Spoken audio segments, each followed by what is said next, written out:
नमस्कार, आपका स्वागत है जस हिंदी में। मैं हूं आपके साथ राशि और अब वक्त हो चला है कुछ अच्छी खबरों का। तो आइए बढ़ते हैं आज की पहली गुड न्यूज की ओर।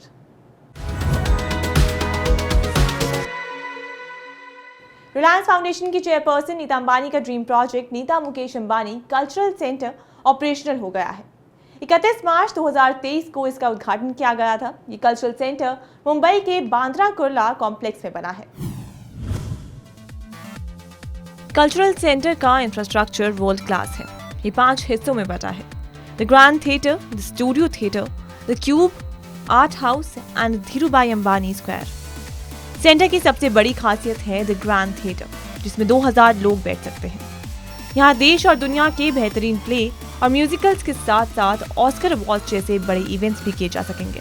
कल्चरल सेंटर को दुनिया के टॉप डिजाइनर्स में शुमार रिचर्ड ब्लूकमैन और अमेरिका की कंपनी टीवीएस डिजाइन ने मिलकर तैयार किया है।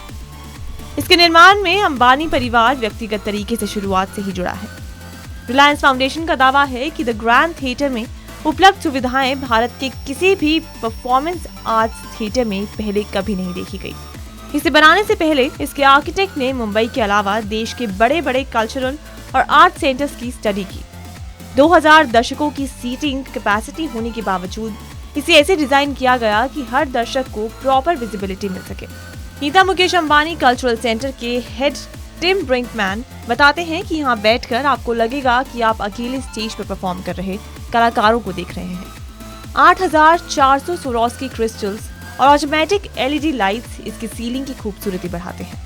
इसमें लगी लाइट्स का रंग शो की जरूरत के हिसाब से बदला जा सकता है। ऑफिस में काम करते हुए अगर किसी की आंख लग जाए तो उसका मजाक बनता ही है। नौकरी जाने का भी डर रहता है। लेकिन अब बहुत सी कंपनियां खुद ही कर्मचारियों को छोटी सी झपकी लेने को कह रही हैं। जी हाँ, कोई इसके लिए टाइम तय कर रहा है तो कोई ऐसे स्पेस बनाकर दे रहा है जहां जाकर लोग झपकी लेकर लौट सके। इससे काम का नुकसान नहीं होगा बल्कि प्रोडक्टिविटी बढ़ जाएगी। ये बात खुद नासा कहता है। दिसंबर 2019 में नासा की एक स्टडी आई जो कहती है कि नैप यानी कुछ मिनटों से लेकर 45 मिनट तक की नींद लेने के बड़े फायदे हैं, खासकर अगर नींद दोपहर में ली जाए। स्पेस एजेंसी ने पायलट्स पर प्रयोग के दौरान पाया कि अगर वो उड़ान भरने से कुछ पहले लगभग 25 मिनट की झपकी ले लेते हैं तो फ्लाइंग के दौरान वो काफी चौकन्ने रहते हैं और काम में भी लगभग 34% तक बेहतरी दिखाई देती है। नासा के मुताबिक 10 मिनट से लगभग आधे घंटे तक का नैप काफी होता है। इससे लंबा सो लेने पर इंसान थोड़ी देर तक सुस्त पड़ जाता है और कम अलर्ट रहता है। इससे काम का नुकसान हो सकता है। इसी छोटी सी झपकी लेने को कैट नैप कहा जाता है। कैट नैप शब्द का इतिहास क्या है ये किसी को नहीं पता। हो सकता है कि ये बिल्लियों से प्रेरित हो। बिल्ली दिन भर छोटी छोटी झपकियां लेती रहती है और उतनी ही चौकन्नी रहती है। इस शब्द के पीछे एक और तर्क भी है।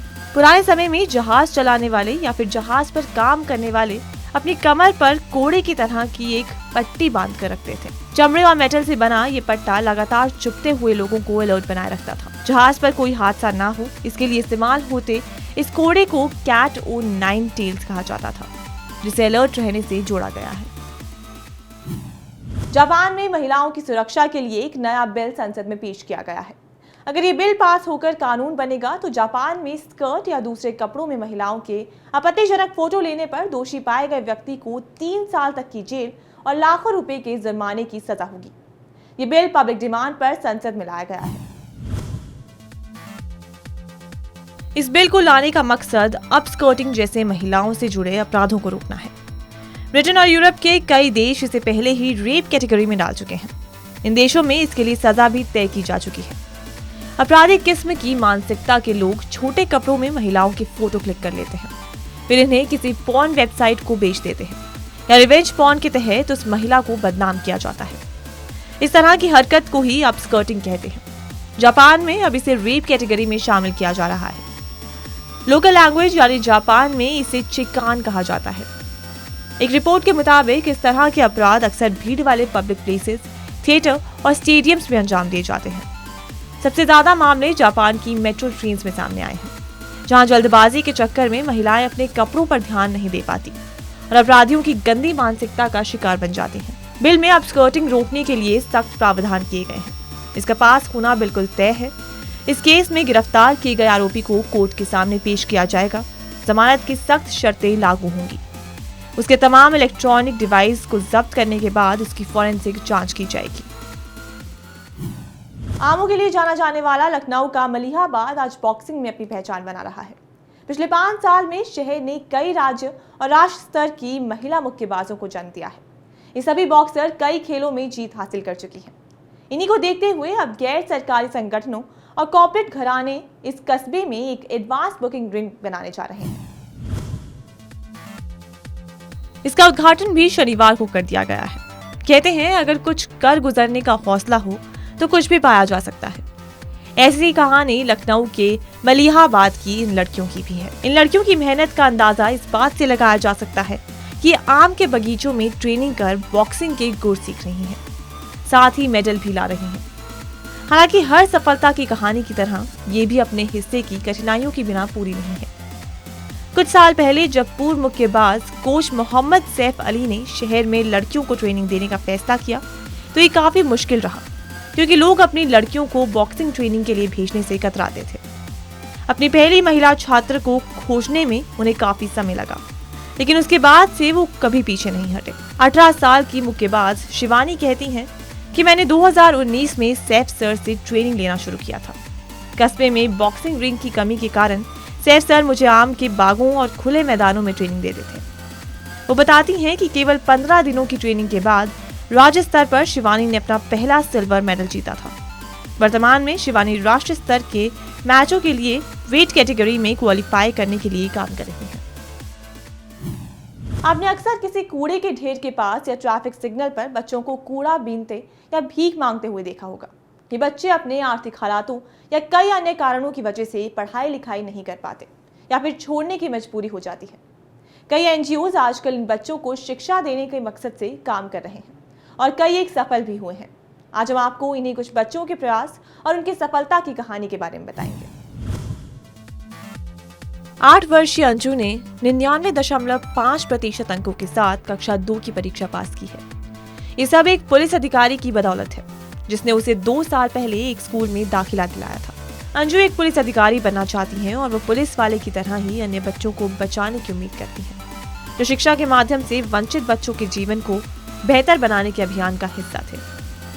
अंजू को देहरादून के एक सरकारी स्कूल में 2021 में कक्षा 1 में दाखिल कराया गया था। अंजू के साथ उसकी उम्र के 2 अन्य बच्चों को भर्ती कराया गया था। अंजू ने बताया कि मुझे अध्ययन करने का अवसर देने के लिए मैं पुलिस अधिकारियों की बहुत आभारी हूँ। मैं अपनी शिक्षा पूरी करके उन जैसा बनना चाहती हूँ। अंजू की पढ़ाई में बड़ी भूमिका निभाने वाले इंस्पेक्टर मनमोहन नेगी ने कहा कि अंजू का प्रदर्शन काफी अच्छा रहा। वो अच्छा करने के लिए काफी दृढ़ थी। नेगी ने कहा कि हमारा प्रयास ये सुनिश्चित करने के लिए है कि अधिक से अधिक बच्चे शिक्षा प्राप्त करें और एक सम्मानित जीवन व्यतीत करें। साल 2017 में ऑपरेशन मुक्ति के तहत इस मिशन की शुरुआत की गई थी। इसकी शुरुआत के बाद से उत्तराखंड में पुलिस ने लगभग 2100 बच्चों को बचाया है, जो सड़कों पर भीख मांगते थे, कूड़ा बीनते थे या सामान बेचते हुए पाए गए थे। इन बच्चों को विभिन्न सरकारी स्कूलों और गैर सरकारी संगठनों द्वारा चलाए जा रहे स्कूलों में भर्ती कराया गया था।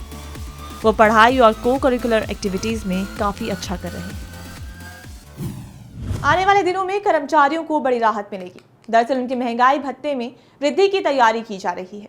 मई महीने में कर्मचारियों के महंगाई भत्ते को बढ़ाया जा सकता है। दरअसल उत्तर प्रदेश की योगी सरकार द्वारा वित्तीय वर्ष के मई महीने में राज्य के कर्मचारियों को बड़ी खुशखबरी दी जा सकती है। माना जा रहा है कि उनके महंगाई भत्ते में 4% की वृद्धि की घोषणा की जा सकती है। केंद्र सरकार द्वारा कर्मचारियों के महंगाई भत्ते को बढ़ाकर 42% कर दिया गया है, जबकि वर्तमान में उत्तर प्रदेश के कर्मचारियों को 38% महंगाई भत्ते का लाभ मिल रहा है। सरकार द्वारा इसमें 4% की वृद्धि की घोषणा मई महीने में हो सकती है। इससे पहले पूर्वानुमान जताया जा रहा था कि अप्रैल महीने में कर्मचारियों के लिए सरकार द्वारा डीए वृद्धि की घोषणा की जाएगी। हालांकि किसी कारणवश ऐसा नहीं हो सका। उत्तर प्रदेश के 19 लाख कर्मचारी और पेंशनरों को महंगाई भत्ते में वृद्धि का लाभ मिलेगा। इसके साथ ही एरियर की राशि जीपीएफ में भेजने के बारे में फिलहाल फैसला लिया जाना है। ये फैसला लिया जाता है तो योगी सरकार पर 200 करोड़ का भार हर महीने देखा जाएगा। वही खबर है कि राज्य के वित्त विभाग द्वारा तैयारी शुरू कर दी गई है। जल्द प्रस्ताव को कैबिनेट में रखा जाएगा। यहां से मंजूरी मिलने के साथ ही महंगाई भत्ते की नई दरें लागू कर दी जाएंगी। वहीं डीए में वृद्धि होने के साथ ही ये बढ़कर 42% हो जाएगा। फिलहाल इसे लेकर कोई भी आधिकारिक पुष्टि नहीं की गई है। गुड न्यूज में आज के लिए सिर्फ इतना ही, फिर लौटूंगी कुछ अच्छी खबरों के साथ। तब तक के लिए मुझे दीजिए इजाजत और देखते रहिए जस हिंदी। साथ ही अपना फीडबैक हमें info@justbroadcasting.com पर मेल कर सकते हैं।